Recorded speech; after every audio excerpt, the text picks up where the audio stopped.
Hello and welcome to the Spy Show. My name is Tony, I'm your host, and I think you might know who's in front of me. It's Honza, Honza Farmer, all the way from Wales. Dude, how are you? I'm fine, and actually my real name isn't Farmer, but... Oh, come on. We need to know. What's going on? I'm Dutch, everyone knows that. So yeah, Farmer's not a very Dutch name, but yeah. So what is the name? Van Deventer. Is that like Schreibeniger? I didn't say it right, did I? No. But there you go. Dude, why do you do what you do? What do you do? In fact, tell me. Tell me what you do. What I do now, I'm a gardener, tree surgeon in the winter times, and I live in Wales, and I came to the UK 7 years ago. Excellent. So, why are you in London? Job in Hampton Court, building this show garden, having fun. Met Tony for the first time. Rock and fucking roll. And guess what? He brought me over. Hey! Product placement. Oh, look at that. Chilies all over the shop. Shit. I will need to pick those Right, up. I'll cut that. It's all right. No.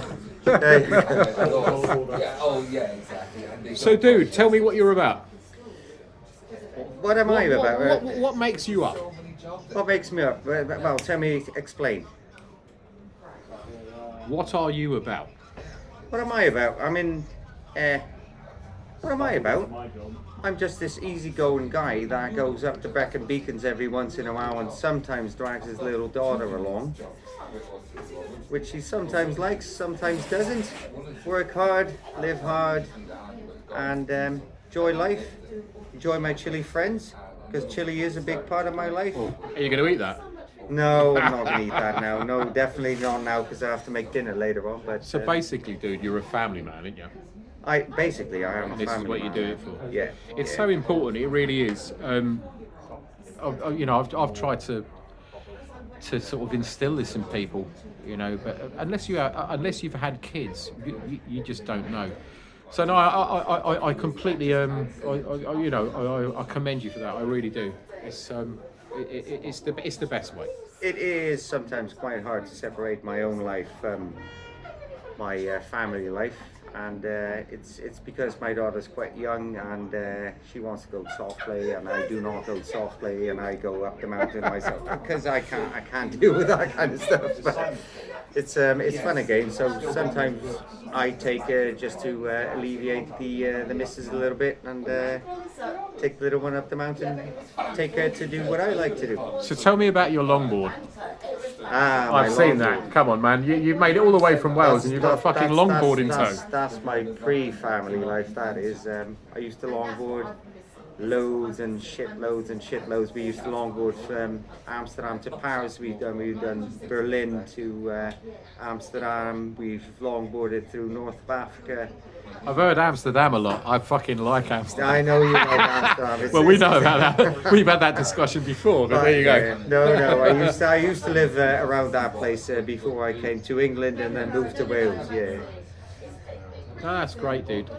Do you know what? I mean, all the stuff we do and whatever, all of this, it's geared around what we do fundamentally first, which is family. And it really shows the really true character of somebody, So, dude, I appreciate you for that, because I know what you're like. I know what you're doing, and I know what your MO is. But what are you currently doing this year? What are you looking to do? This year, well, what I'm looking to do this year is actually, I'm expanding my business, so I'm trying to, I'm basically, I'm self-employed, so life can be quite hard when you're trying to spend a lot of money, still have the same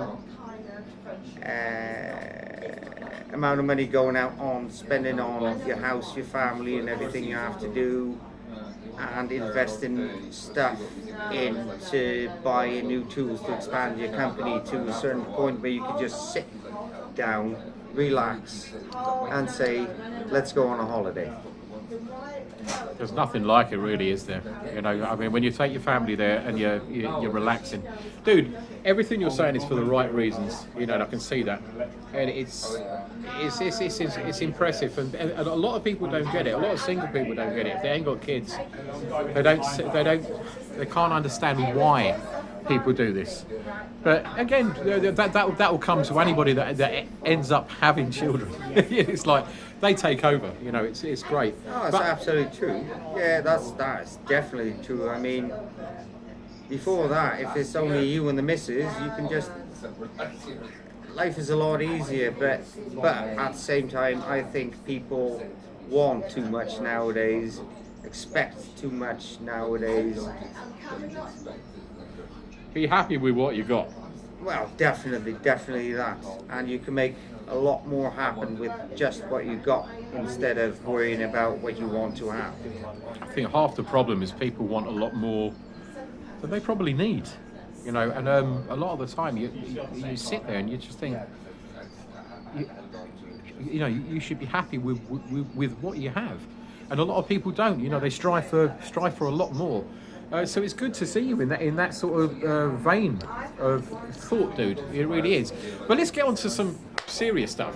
Oh dear Lord. Oh yeah, I know. What's your favourite chili? Naga. Why? It's flavoursome. It's quite hot, but I hate Reapers. Dude, can you, sorry guys, I'm going to put my hand over this. I'm going to clap for this because I fucking hate Reapers myself. No, it's all about Schoolview peppers. They are absolutely disgusting. I grow loads of Nagas and jalapenos. Actually, I should have gotten you some of my. So underrated, the jalapeno. I mean, it's such a good pepper, just for what it is. Make you know. poppers with, with cheese. So many. Fill it with cheese and just do absolutely. So you tell me about your hatred for Reapers. when did that happen? Did you try one? I've done quite a few challenges, and they're all based on Reapers. I've done one challenge which was based on Naga. I loved it. Simply for the fact that it tasted like something. Now, which type of Naga was it? That was mine. I'm going Burmese Nagas and Viper. Oh fucking hell! Yeah, right. Can I just say the Burmese Naga? When I broke the world record for I think it was 3 under 16 seconds or whatever it is. I did it in 11.73 seconds, if I remember rightly. 4 hours later, what you don't know for the video is I was in the toilet, so I see me puking me fucking guts up because that third one was a little bit bigger, and I think Mike Jack beat my record, and he did it in 9 seconds. But the 3 chilies I got off Cliff. The first 2 were reasonable size. The last one was huge. But there you go. I might try it again. But yeah, the Burmese Nagas have got a bit of they've got a bit of bite to them afterwards. They're quite fiery. I would never eat a pot raw. Right. No, because so no world records coming from you soon. No. Using them for cooking is fine, absolutely fine, because they do add loads of flavour. But Reapers, why would you put a Reaper in your curry? I don't. Dude, do you know what? My hand goes out, and I'm going to high five you for that one because I have no idea why people rave on about the Reaper. But that's marketing. That's marketing for you. People go hot as pepper, rah rah rah. Look at the stuff they put in Iceland, in Morrison's. Look at the percentages, and it says 2-3%. It's like, no, all it is validating people saying that, I've eaten a Reaper. No, you haven't. Eat 108 or whatever it was. What was the last guy? Was it 140 or something ridiculous? Wasn't it? Recently? No. After Shahina. The guy recently, he done a ridiculous amount of peppers. More so than 108. I think it was like 140, 150 peppers. No, that's just, why would you do that? I think it's a US guy. Anyway, but back on the track. What do you like, dude? Come on, tell me about you. What do I really like? Yeah. I really like being in nature.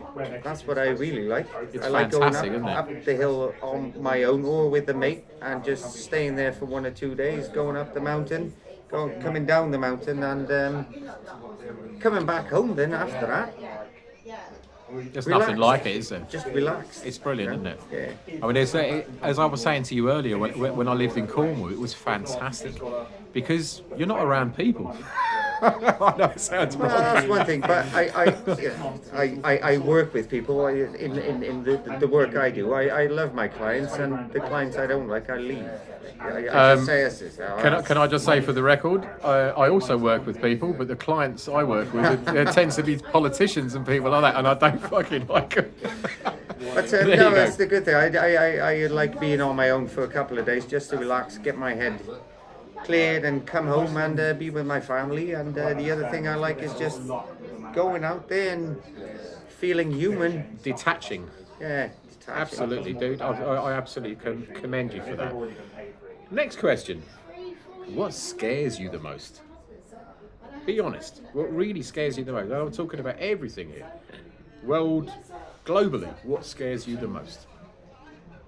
Well, that's quite a simple question, actually, thinking of it.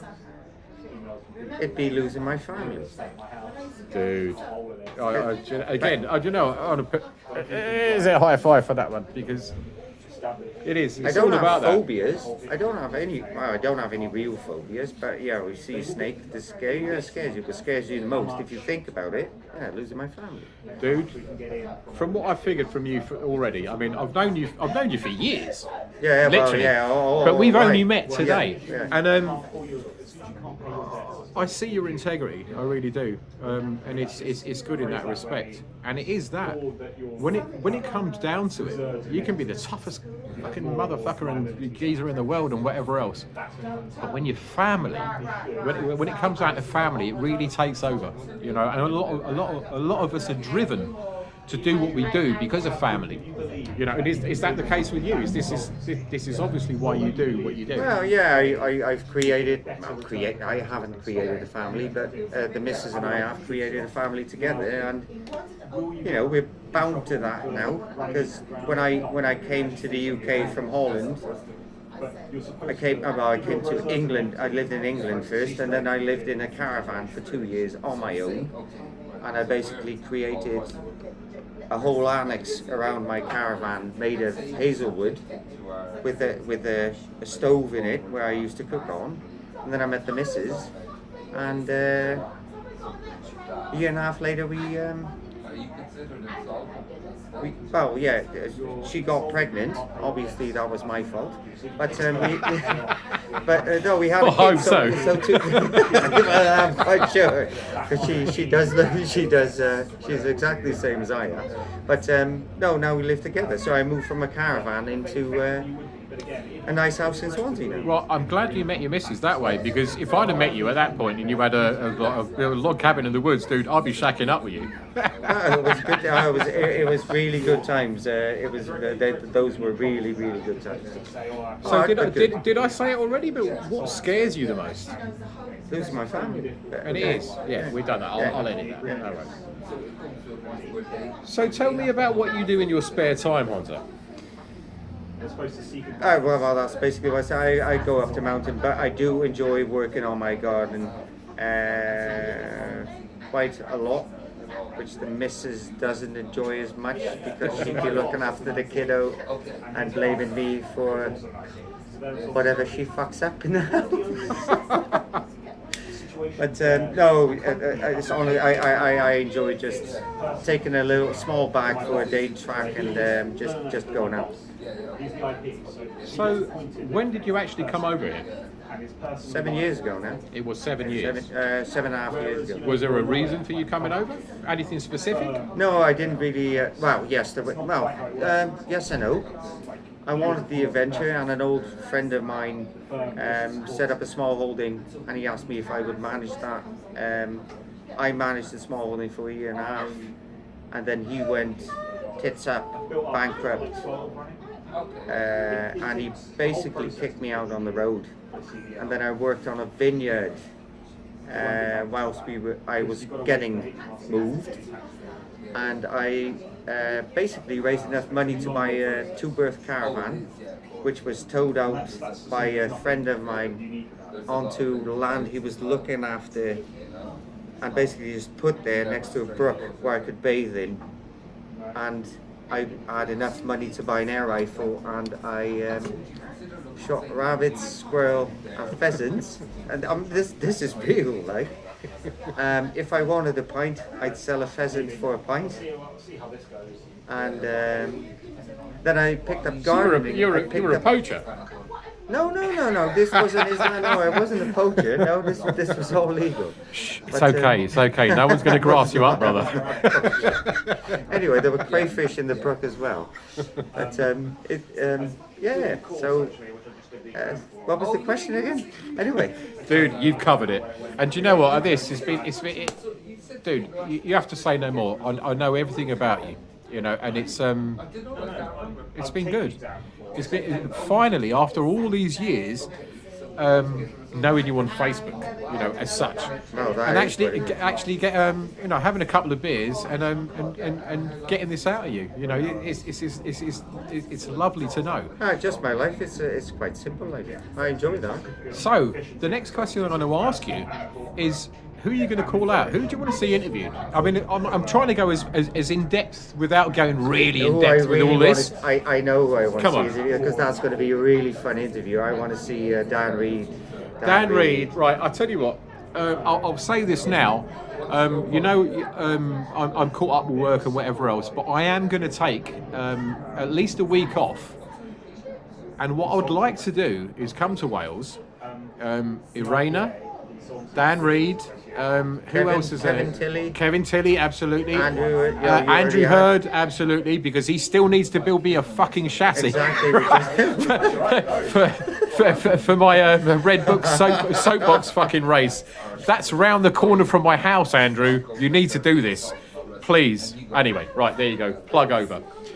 Honza, it's been an absolute pleasure interviewing you. We will meet again. I'm sure. Yeah, we'll do this again, and well, no doubt we'll meet again, because I'm going to get my arse over to Wales and do a little bit of a bit of a special on all of you guys. So, guys, it's Tony from the Spy Show. I'm glad that you've been here. I'm glad that you've been watching, and it's good night for now. And take it easy, guys. Honza, good night. Good night.